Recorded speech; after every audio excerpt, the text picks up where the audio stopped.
جرائم کی دنیا سے خبر یہ ہے کہ کراچی میں 2 مختلف مقامات پر شہریوں کی فائرنگ سے 3 ڈاکو ہلاک ہو گئے۔ ناظم آباد میٹرک بورڈ آفس کے قریب شہری کی فائرنگ سے 2 مبینہ ڈاکو ہلاک ہو گئے۔ SSB سینٹرل کے مطابق فائرنگ کا واقعہ لوٹ مار کے دوران پیش آیا۔ مبینہ طور پر شہری نے فائرنگ کر کے 2 ڈاکو مار ڈالے۔ شفیق موڑ کے قریب گاڑی میں سوار گارڈ کی فائرنگ سے 1 مبینہ ڈاکو ہلاک ہوا، دوسرا فرار ہو گیا۔ موٹر سائیکل سوار ملزمان نے فیملی کو واردات کا نشانہ بنایا۔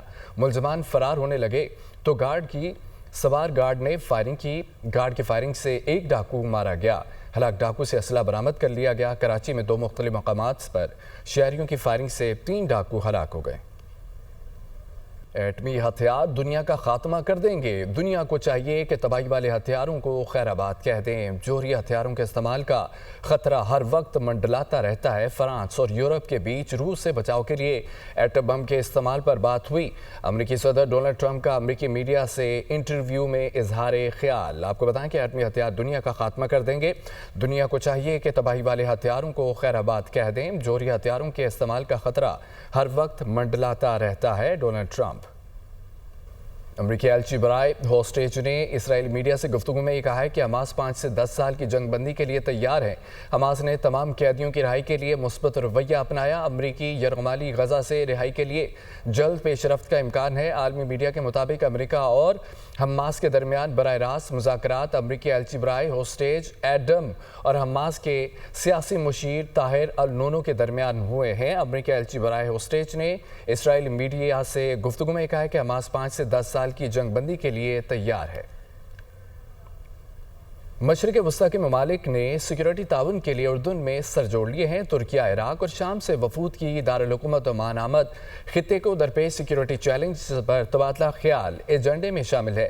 مشرق وسطی اور مغربی ممالک کو دہشت گردوں اور اسلامک اسٹیٹ سے خدشہ ہے۔ مشرق وسطی کے ممالک نے سیکیورٹی تعاون کے لیے اردن میں سر جوڑ لیے ہیں۔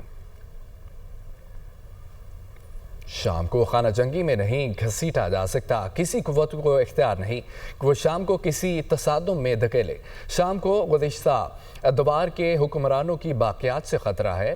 ایسی قوتوں کو برداشت نہیں کیا جائے گا۔ بشار الاسد کی باقیات کے پاس شکست کے سوا کوئی چارہ نہیں ہے۔ ان کے خاتمے کے لیے اقدامات جاری ہیں۔ عبوری رہنما شاہ احمد الشرا کی گفتگو۔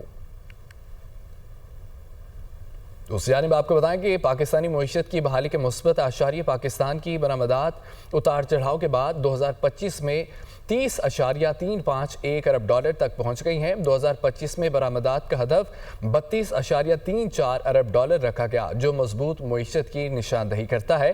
بیرون ملک مقیم پاکستانیوں کی ترسیلات زر معیشت کے لیے ایک اہم ذریعہ ہے۔ پاکستان کی معیشت مسلسل ترقی کی راہ پر گامزن ہے، جس کا ثبوت مختلف اقتصادی اشاریے فراہم کرتے ہیں۔ پاکستانی معیشت کی بحالی کے مثبت اشاریے۔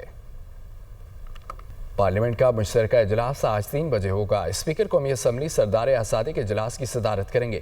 مشترکہ اجلاس کا ایک نتاقاتی ایجنڈا جاری۔ صدر مملکت آصف علی زرداری مشترکہ اجلاس سے خطاب کریں گے۔ صدر مملکت حکومت کی 1 سالہ کارکردگی کا احاطہ کرنے کے ساتھ تجاویز بھی دیں گے۔ صوبائی گورنر، وزرائے اعلیٰ اور صوبائی اسمبلیوں کے اسپیکرز بھی اجلاس میں مدعو کیے گئے۔ Chairman joint chief of staff committee اور مسلح افواج کے سربراہان کو بھی دعوت نامے ارسال کیے گئے۔